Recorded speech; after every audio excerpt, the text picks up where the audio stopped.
오늘 베드로 전서를 마감하면서 베드로 사도는 교회 장로들에게 말씀을 주십니다. 교회 내에는 말씀을 가르치는 사람과 듣는 사람이 있습니다. 오늘 말씀에서 가르치는 사람을 장로라고 하고 듣는 사람을 양물이라고 부릅니다. 2절과 3절을 보십시오. 너희 중에 있는 하나님의 양무리를 치되 억지로 하지 말고 하나님의 뜻을 따라 자원함으로 하며 더러운 이득을 위하여 하지 말고 기꺼이 하며 맡은 자들에게 주장하는 자세를 하지 말고 양무리의 본이 되라. 여기 장로는 직책상의 장로인 동시에 나이가 많은 연장자를 뜻하는 교회에서 존경받는 어른을 함께 포함하는 말이기도 합니다. 초대 교회 장로는 목회자를 포함한 영적 리더십 교회 지도자였습니다. 그래서 베드로 자신도 장로입니다. 이 베드로 장로가 교회 내에 다른 장로들에게 세 가지 권면을 합니다. 첫째, 하나님의 양무리를 치되 억지로 하지 말고 하나님의 뜻을 따라 자원함으로 하라. 또 둘째, 더러운 이득을 위하여 하지 말고 기꺼이 즐겁고 기쁜 마음으로 하라. 셋째, 맡겨진 사람들을 지배하거나 군림하는 자세를 하지 말고 양무리의 모범이 되라는 것입니다.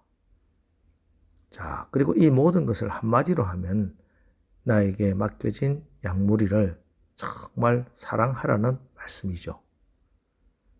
이것은 우리 교회에서는 직접적으로 저에게 주시는 말씀이지만 또 우리 모두는 다 속장으로, 선교의 임원으로, 교사로, 집사로, 권사로 이 장로의 직분을 감당하기도 합니다.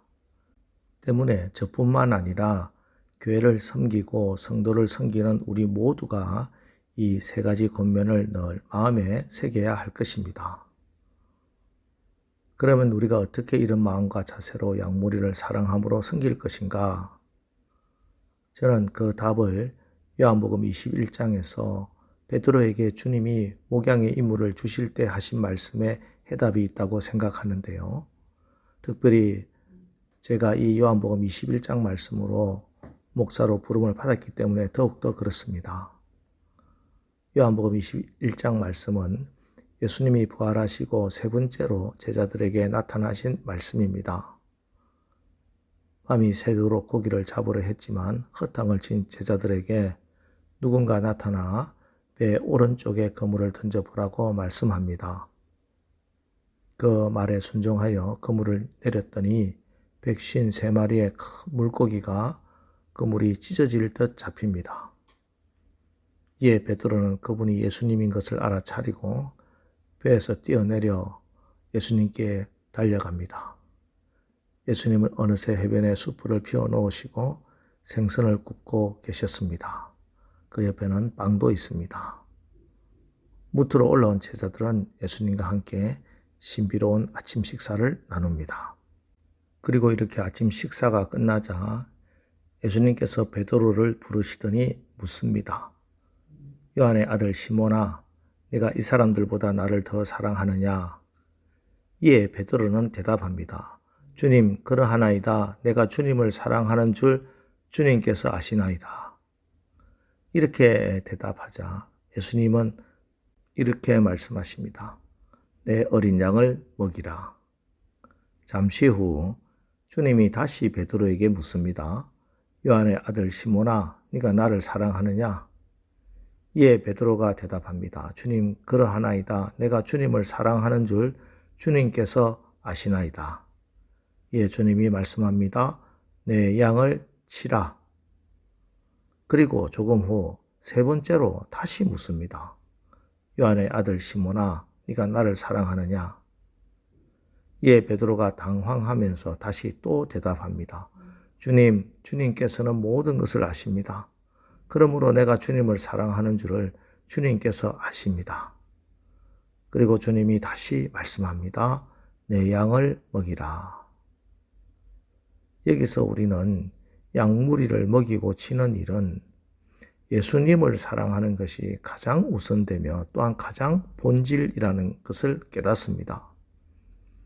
예수님은 베드로에게 당신의 양무리를 치도록 분부하시면서 그에게 양에 대한 사랑을 확인하기 이전에 주님을 향한 사랑이 있는지를 확인했습니다.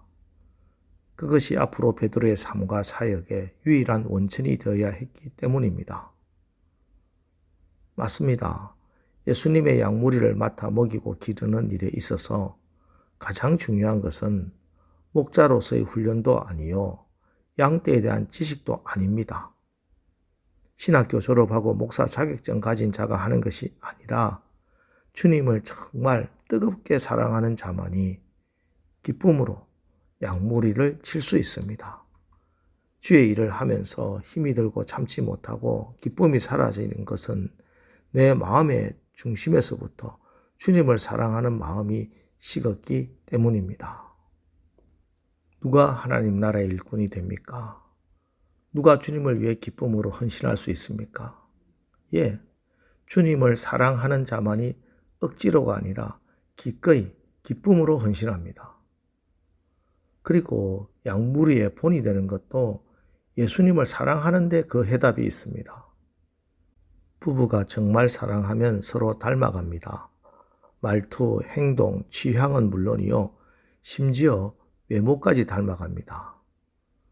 그런데 예수를 오래 믿고 교회 중직자라면서도 예수님을 닮은 데가 전혀 없다면, 그에게서 예수 향기가 하나도 나지 않는다면 그분은 예수님을 사랑하지 않기 때문입니다.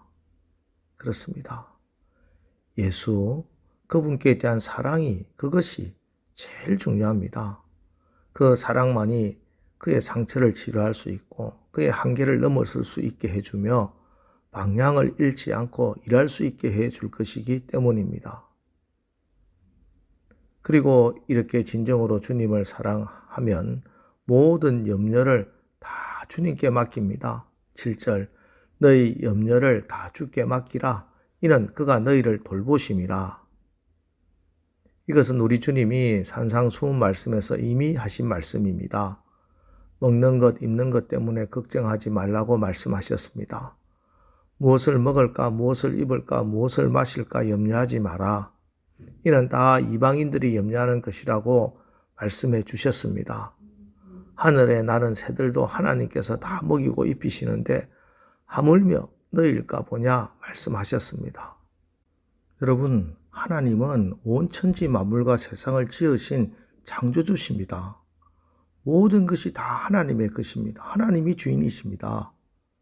그런데 이 하나님의 말씀을 붙들고 의지하며 살아가는 자들, 그들을 어찌 돌보지 않으시겠습니까?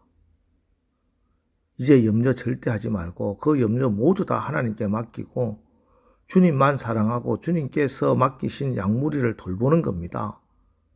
다 주님이 돌보십니다. 그리고 해야 할 일은 8절, 근신하라 깨어라 너희 대적 마귀가 우는 사자같이 두루다니며 삼킬 자를 찾나니. 항상 근신하고 분별력 가지고 깨어 있어야 합니다. 이 악한 세상에서 악한 사단마귀의 계계에 넘어가지 않고 걸려들지 않도록 사단마귀가 어떤 식으로 우리를 유혹한다 하더라도 하나님의 말씀을 붙들고 기도로 깨어 있어야 합니다. 그래야 우리에게 맡겨주신 약물이 도둑질 당하지 않고 잘 먹이고 기르고 치는 그 사명 잘 감당하게 될 줄을 믿습니다. 다시 말씀드립니다. 오늘 말씀은 장로들에게만, 목사들에게만 주는 말씀이 아닙니다. 우리 모두 다 주님 사랑합시다. 더더욱 사랑합시다. 모든 염려는 다 주께 맡기고 오직 기도와 말씀으로 근신하고 깨어서, 그래서 목자장 대신 주님이 나에게 맡기신 약물이 잘 목양해서 주님으로부터 칭찬과 상급 다 받게 되기를 주님의 이름으로 축원합니다. 기도하겠습니다. 하나님, 오늘도 예수님을 더 많이 생각하고 더 사랑하게 하옵소서. 주님을 사랑함으로 나에게 맡겨진 가정, 사업, 교회 사역 모든 일에 기쁨으로 넉넉히 감당할 수 있게 하여 주시옵소서. 우리가 예수님을 사랑함으로 주님의 향기, 주님의 모습이 우리를 통해 나타나게 하옵소서. 주님, 이 땅의 염려는 이제 다 주님께 맡기고 근신하고 기도로 깨어서 악한 사단마귀 계계에 넘어가지 않고 나에게 맡겨진 약물이 잘 지키고 보존하게 하여 주시옵소서. 예수님의 이름으로 기도합니다.